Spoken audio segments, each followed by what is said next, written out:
Now, I'm sure you've had the opportunity to get starts in, Mm-hmm. and you've had the disadvantage of maybe not getting that Yeah. start. How did you cope with that as a player? How did you handle that? At first it was rough because I came from teams where I was in the starting 11 majority of the time, having to adjust to playing with players that are all at the same level. Everybody's fighting for the spot. Right. Having to It's like dog eat dog. exactly, yeah. Do they have you guys on any type of like nutrition? Yeah, we have a huge diet plan. I mean, chicken and rice. I mean, just healthy meals, no soda, no candy. I mean, just that's the professional aspect of it. Donut holes? Every I once in a say while. that because I stopped at the donut shop before this episode, and I picked up some donut holes that I really like in town, and I forced Taylor to eat one. Yeah. You only had one. Yeah, It's alright, I'll take care of the rest. pleasure of coming home. Absolutely. Can you tell a difference when you're on point with your nutrition? Oh, big time. Yeah. Just energy levels. I mean, when I went there, I was probably 10 pounds heavier than I am now, just from all the fats and I mean, just not good food I was eating. Just the crap you were eating. Crappy food, yeah.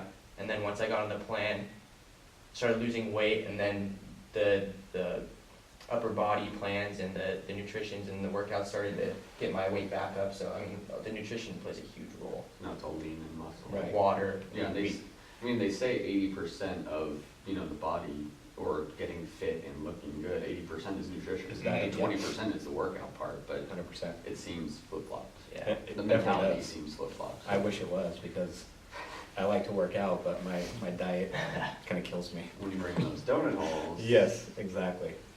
Now, did you have that same outlook on nutrition and working out before you went to Barcelona? Not really. I didn't feel it affected me playing wise, or just because I never had tried it, never saw the results. But once I went out to Barca, you actually get to see like how much it affects your stamina and playing wise, your fitness. I mean, So kids, if you're listening, teenagers, teenage boys, take what Taylor just said to heart. yeah, especially as you start getting older, like drinking water, hydrating, like the injuries will come and get you, like especially if your nutrition's not there. Right. Water's a huge, Yeah. we all could drink more water. Right.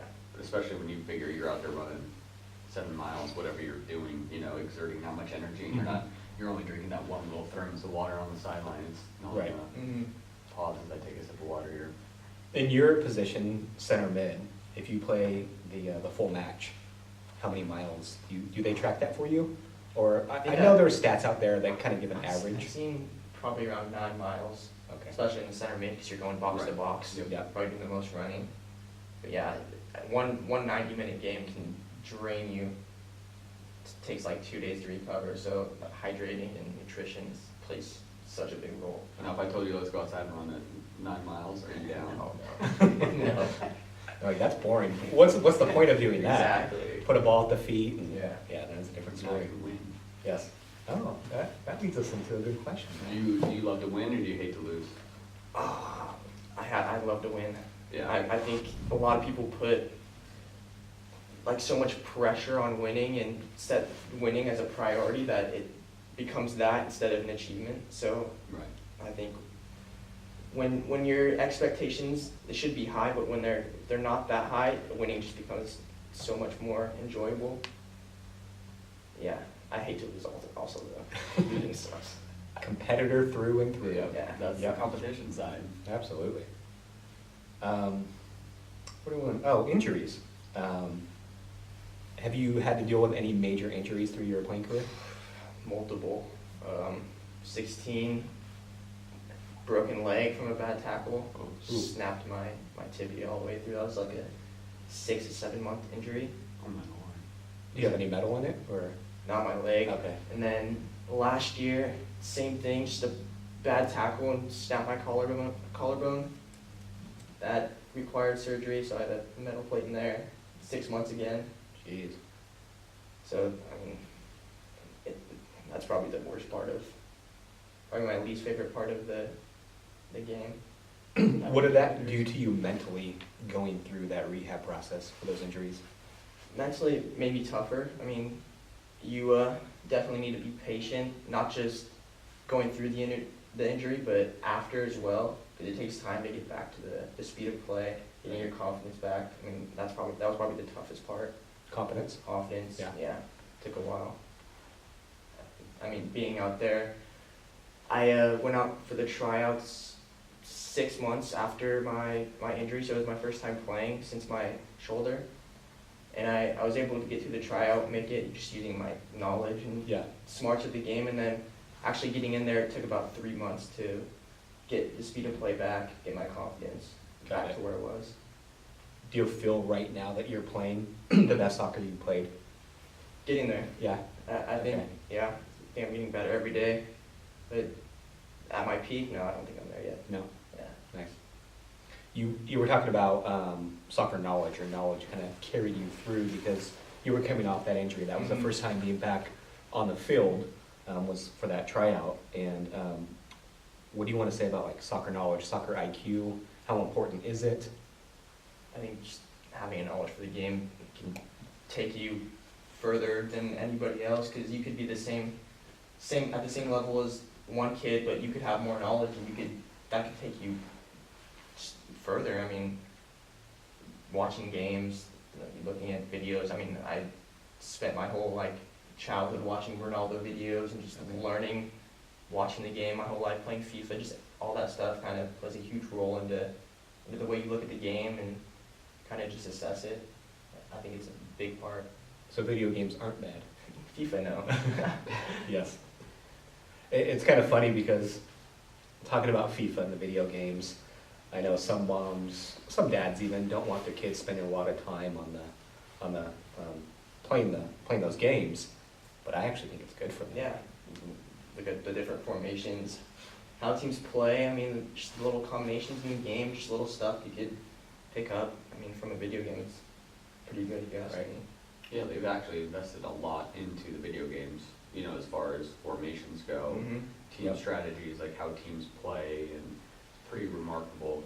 It's almost like you're watching a match. Oh, you know? yeah, Yeah. exactly. The graphics have Yeah. come so far since It's incredible. when I was playing on Nintendo. Oh, yeah, for sure. Yes. So you wanna play a match of FIFA? You want me to You take wanna you? lose. You want me to take you down? Remember, he loves to win. Oh, Yeah, yeah. I know. He loves to win. Let's see, where should we go? Did we do favorite memory over the years? No, we have not done that. Okay. So playing over the years, what's one of your favorite memories? Like, what's the best part about soccer that you remember? It has to be the traveling tournaments. I mean, going to different states. A lot of the traveling I've done is through soccer, so just getting a look at how other kids do it around the world and nation. I mean, going to big tournaments like Disney Cup or Dallas Cup, or those just, there's no other experience like it. Just the tournament atmosphere. Out of country tournaments, have you done any? Gone to England, played some friendlies over there. Cool. How was that? It's completely different. The culture, I mean, kids live for soccer over there. I think that's the difference between the U.S. and Europe, is just the culture aspect. How Okay. people view it. It's a lifestyle there. Here it's a sport. Here it's a sport. Right. Mm-hmm. We have better food though. Oh yeah. Yes. That kind of leads us into the question. I mean, what do you think needs to be done in the States for us to be more competitive on the national level? A lot of things. I think we try to treat soccer like every other sport in the nation, like football, baseball, instead of actually treating it as a culture like these other nations. I mean, people live for the game. I think a lot of the college parts of the sport here kind of take away from the professional aspect. I think if you kind of breed these players, put them more in the academies and kind of work them through the professional system, I think the whole U.S. soccer will gain from it. The collegiate level kind of takes away, because these kids go to college and only a small portion of them end up going to the draft, going professional. I think 78 out of 5,000 Oh, wow. was the last draft that actually went professional. So I think just changing the whole culture of the game will play a huge role, because the talent's here. I mean, you see you have kids going overseas now, Christian Pulisic, Yep. Weston McKinney. playing for Schalke, and more kids that are just going over there because the environment here isn't good enough. You see that with a lot of sports though. Yeah. NBA players going over and playing up Right. overseas, and Mm-hmm. because it becomes more of the lifestyle, you know, it's Yeah. not the sport. I mean, sorry, it's America and everything's financially driven here. So, Mhm. like when we went to Costa Rica a few years back, I remember there were some pickup games going on, and Tracy and I just sat there and watched.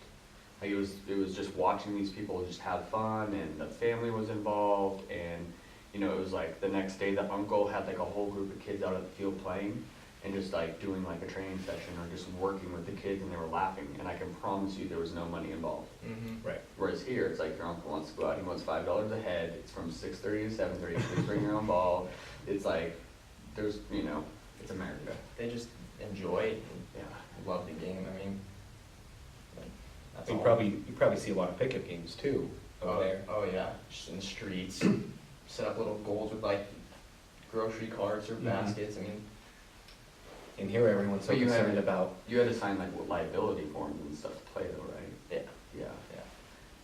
Liability, get insurance, make sure no one gets hurt. Right. Yeah, for lawsuits, yeah, it's the American way again. Mhm. They dedicate their life to the game over there, especially if they really want to do something with it. I think that's something that kids have to learn, is if you really want to go somewhere with the game, you have to dedicate your whole You life just to gotta it. breathe it, yeah. Right. I've had friends that just push away the social aspects of life, and they're out training every single day, and it's working for them.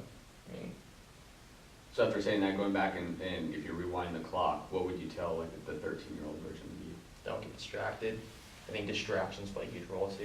Yeah. And kids not wanting to play the game anymore, you know, not going as far as they maybe could have. I think just distractions can play a huge role in that. Did you play high school soccer? I played 2 years of high school soccer. You like it? It's okay if you didn't like it. Yeah, it's okay. Yeah. Yeah, no, it was, the social part's fun, Right. you know, playing with your friends. Yep. And kind of just being around everybody, but playing wise, quality just isn't there. I mean, I remember going from high school back into club or academy, and it took me maybe a month or two just to get back where I was, just because the competition's not there. Just everyone's out there hacking, just Mhm. too aggressive. And, Yeah. I mean, on that, how many yellow cards do you have in your playing career? Can you Probably give me a number? lost count of yellow cards, probably in the 40s, 50s. In the but 40s or 50s? Red cards I probably had about 5. About 5. But that was a lot. A lot of those were in the younger age groups, kind of where I was hot-headed and didn't really know how to deal with refs, and that's where the IQ comes with the game. I mean, you know, knowing like whether if you should foul someone on a yellow card or not, like it just comes with the knowledge of the game. I think now I've kind of gotten more respect for referees, and kind of knowing how to deal with them, and it just comes with the knowledge. Knowledge and maturity. Yeah, maturity plays a big role. You mature and you realize they're only human too. Yeah. So Mhm. they're gonna make. I mean, you see it in the pros all the time. Right. You know, you love the Super Bowl call that wasn't made, and then it comes out in the paper that they made the wrong call. Yeah. Like, you know, it's human nature. So Definitely. So going back to your cards, I mean, you're obviously a pretty physical player. Yeah. Yeah. That was something I had to pick up, because I wasn't always the biggest player, so being small, you really have to get in and get after players. Right. And cards come with that, so it was just the price you had to pay to kind of compete with those bigger players. Mm-hmm. So there are good fouls. Yeah, Yeah. there's smart fouls. Right. I mean, a breakaway, maybe tug of the shoulder, you get a yellow card, or there's smart fouls you can do, but a lot of fouls nowadays are, you know, talking to the ref, or just not very smart tackles. I mean, Right. there's a lot of avoidable yellow cards and cards that you can avoid, but well, you go back to like NBA, like hack a Shack. Yeah, like, you know, exactly. there's ways of doing it the right way, Mm-hmm. and so, yeah, some might say it degrades the game, but it's all strategy. It's all part of Yeah. the play. I mean, it's no different than, you know, the time kill at the end of the game, subbing at the end Yeah. of the game. It's all part of the game. So Exactly.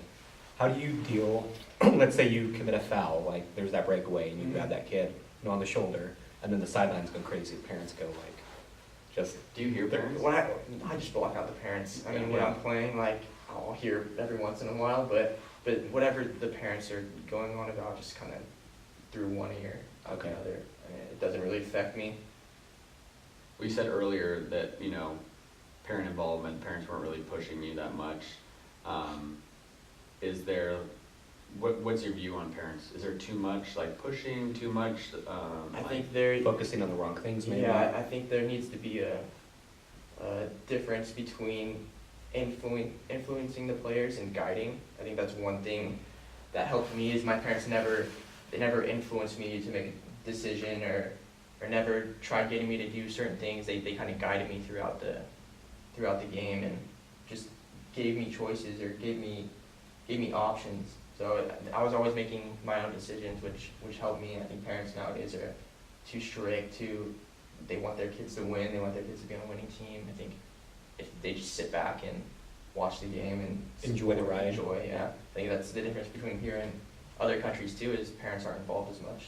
The kid makes their own decisions. Kids, the coaches, if the parents put their faith in the coaches, then everything should be fine. I think that's how it is in Europe. Parents just enjoy the game, enjoy watching their kids. I think that's a big. So really, big that's a part. big one, you know, a parent finding a coach that their child is, or their player is, you know, wants to commit to and play Right. for, and then having the trust in them, and then just letting it go. Mhm. Not Exactly. necessarily going out and trying to find the tier 1 coach that has 14 national titles, 3 state cup Mhm. titles, because Because chances are your kid isn't good enough to play on that team. yeah, I mean, and it's all in either that or your kid's gonna get on the field and then they're gonna hate every day of practice or training because the coach yells, "Oh my God, Right. did you hear what he said to little Sally?" Like, oh my, not my little Sally, like, Yes. it's just, I mean, and that's part of the game. Have you had coaches like that? Had Screamers? some strict screamer coaches. I think that's just a part of the learning process, because you have those coaches and then you have the ones that'll support you and kind of motivate more. But I think it's good seeing both sides of it. Yeah. It's helped me Mm-hmm. throughout the years, because I've had both. I mean, ideally, you want the coach to be a mentor. Yeah. Really, I mean, and that's what the parent should be too. Right. All roles should come down to being a mentor for that player, that child, because it pays, like you said, it's paying off, you know, like Mhm. life decisions for you at 18 now, learning how to cope with the real world, Yeah. and then kind of setting you up and establishing you for that next move. So Yeah, I think there's a fine line in between, you know, screaming and kind of motivating. There should be somewhere in the middle where coaches should try to meet, because it's one thing to get on a player for mistakes, but constantly screaming and getting after players, like, that can be a little too much. And as a player, do you eventually just tune them out? At times, it takes a while, Mhm. but ultimately, yeah, you just learn to tune them out. But at the same time, if you tune them out, you're not getting the coaching you need. Right. that's why I want our next one is, I want to talk to, like, I don't care who it is, a pro in any sport Uh-huh. that has a coach or manager, let's say, at that point. Yep. Because at one point it becomes like you're just there for the paycheck. So what influence does a coach have? Like, if you're just a mediocre coach of a regular MLS team, let's say, like, Mhm. how much impact and how much influence do you have on those men on the field? Right. Or are they just out there doing their thing? Exactly. Playing their game that they've played for the last 30 years. You know, do you have any impact on that at all? It's a tough one as, like, because you're coaching adults at that point. Yeah. Mhm. But then you go back to someone like Phil Jackson. Phil Jackson, that could, You yes. know, Wooden, like all those coaches, like Mhm. they're on a pedestal. They're Right. like, I mean, you want to play for them. You Mhm. want whatever nuggets they have. You want to learn from that. But I wonder at that level if you just have like, you just think you're better than the coach, or Well, I think there's a lot of athletes that have the that. ego has to come Yes. into play at that point when you reach that level and you're getting Mhm. paid those kind of amounts. But Right. it'd be cool to talk to a coach and see where that mindset is at. So what pro coaches do we have listening? Hit us up. Anybody, Let's get you on the show. let us know. So what's next for you on that? Start my college playing career at Cal State San Marcos next year. Nice. So it's a start. There's good coaches there. They play good soccer. Good soccer. What's good soccer compared to bad What- soccer? Soccer, A lot of in the- your opinion. Yeah, a lot of the college teams nowadays direct. I mean, they just focus on winning, so everything's bypassing the midfield and not a lot of playing. And the school I'm going to, they like to play to the back, move the ball. So I think it was the best fit for me going into the college game. Well, especially being a midfielder, you didn't want to Especially being a you didn't want to be bypassed, Yeah, and playing for a system where you're getting, less touches on the ball because Exactly. you're just playing so big. Exactly. Well, and plus for the D1s, it's, there's a lot of money involved too. Absolutely. They need wins. Yes. They need W's, so. Mm-hmm. So when are you starting at San Marcos? In the fall. So Nice. August is probably when preseason starts, so looking to get in there and make an impact. Awesome. So where does Barca come into play now? Like, do you do both? Are you doing both? No, because I age out, so this was my Okay. last year playing pretty much youth soccer academy. Okay. So I think that they've helped me with the exposure, getting the looks and Mhm. kind of getting into the college game. I think I've learned so much just playing wise from them that I wouldn't have learned it anywhere else. I think that played a big part in me going to a school I want to go to. So we're jumping into college, getting a degree, Yeah, more soccer after that? hopefully. I mean, Yeah. I'm going to play as long as I can, Okay. whether it's Division III professional, USL, PDL. I mean, I'm going to try to go as far as I can, but at the same time, I want to be able to have a plan for if it doesn't work out. That's good. Absolutely. It's always good to have the backup. What do you want to major in? Business, so I'm going to be majoring in business marketing.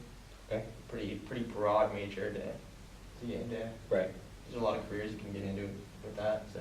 Once you get it, you can narrow it down to Yeah. a lot of niches, so. Uh-huh. I mean, that covers social, it covers all kinds of stuff now, so.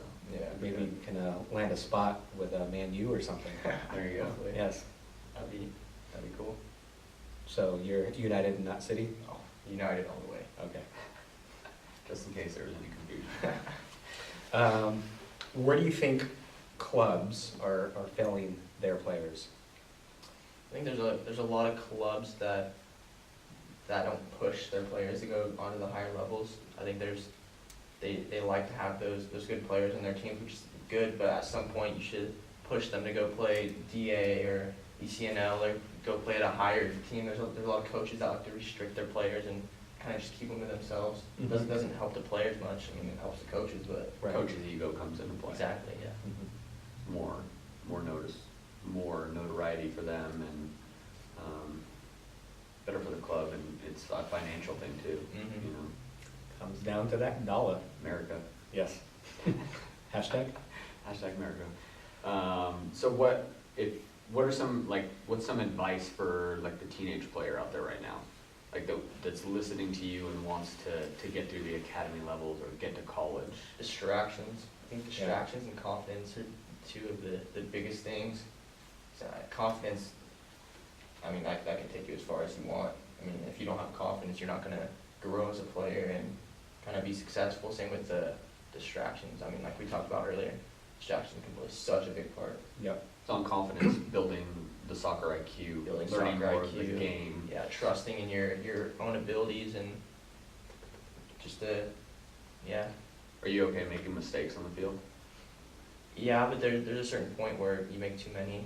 I mean, that's when I expect coaches to get on you, and I think that's one of the big things I've learned over there is perfection is almost demanded once you get into a higher level. Okay. So mistakes, it happens, but it's how many mistakes you don't make. So it's focusing on, I mean, just being as perfect as you can. Right. Learning from your mistake. Learning from your mistakes, yeah. Because there's a lot of parents out there that push, and it's the ride home and the back seat, berating. At the younger levels, it's gonna happen. I mean, Right. that's how you learn. But when I was growing up and had a bad game, my parents wouldn't be, getting on my case, or you made this amount of mistakes, or you did this, you did that. They kind of just, because I knew I had a bad game or made mistakes. They knew I knew I had a bad game, so they kind of just let me be. They didn't have to pour salt in your wound? No. That's good. Yeah. So what's 2 takeaways for players? I bet distractions is going to come in here. I mean, obviously Yes. distractions Yeah. and growing the IQ and stuff, but I mean, if you were, the 2 main things kids need to focus on is to go out and practice skills, just pick up a ball more often. Doing stuff on your own. I think Yeah. that's where I've seen the most success from players is going what you're doing when you're not at practice, when you're not in games, going out to the field by yourself and training, just the extra work. I've seen players get as far as the professional level just by doing that. I've had friends that are in Europe now that are playing every single day. They're out touching a ball, doing whatever they can to make themselves better. That plays a big role. So if a kid's not out, I mean, to get to an academy level, ECNL level, a player needs to be touching the ball Outside of their, every day. right. Every day, if they're taking it that serious, because that's how serious that level of play is. Yeah, exactly. They need to be touching the ball, so, that's not FIFA, there's time for FIFA, Yeah. but Yes. you need to get outside, whether it's 5-10 minutes, honestly. Yeah, Just working on one thing, it's juggling. Juggling in the yeah. backyard, just touches in general.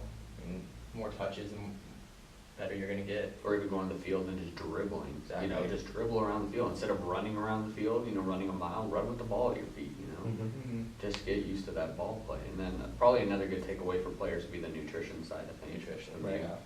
Especially in the teenage years. Mhm. It's looked upon so much, because kids say, oh, I can go and play on wings and things, or, Yes. or just some bad food, and really it helps with your stamina, especially as you get older. I mean, that's a huge factor. It's just looked upon. Let's say, going back to nutrition, you have a 10 o'clock game. What would you eat for breakfast? And how many hours before? I usually eat maybe like 2 or 3 hours before. I like to let it digest. Yeah. Probably eat eggs. I mean, some cereal, like just a light breakfast. Cause Captain Crunch?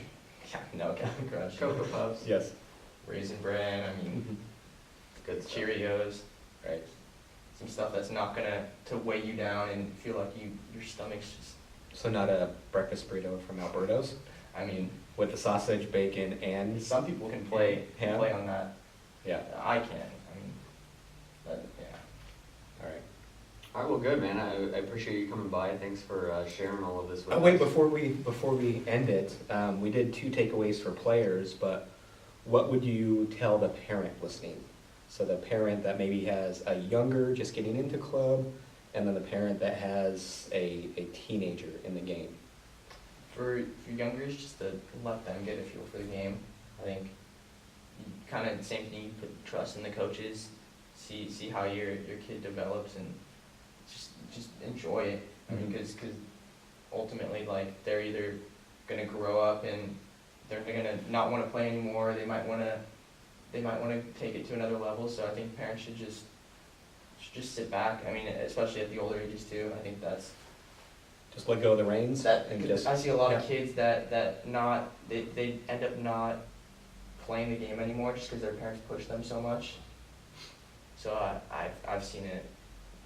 A lot of kids I grew up playing with. I mean, they're either getting distracted or parents aren't. Like, the parents are pushing them too much. I think that's a big thing. So the advice is to let your kid be the kid. Yeah, just let them play. Let them play. Let them figure it out on themselves. I mean, the coaches, put your faith in the coaches. Trust in the coaches, big one. Yep. Anything you want to add before we sign off? I think that's good. That's good. So you'll be sure to get us your college schedule once it comes out, once you get in there, so we can maybe have you back on after you transition into college, and you can kind of. Yeah, that'd be great. Yeah, that would be a good one. Mm-hmm. We can get rally up the troops and go out you play some college ball. Yeah, that'd be awesome. That would be fun. Awesome. Well, thanks for coming on. Of course. And again, you guys can follow us on any of the social platforms, Facebook, Instagram, YouTube. Everything is Soccer Dad Radio. Tinder? Oh, We're we don't. supposed to talk about that. Oh. Yeah. Never mind. I got uncomfortable. But anyways, thanks for checking in, guys, and we really appreciate you guys listening. We have some more content coming. We're gonna have some more coaches on. We've got a couple more to do today, and we'll get these out to you as soon as we get them recorded. And thanks again. Thanks for listening, and we'll catch you next time.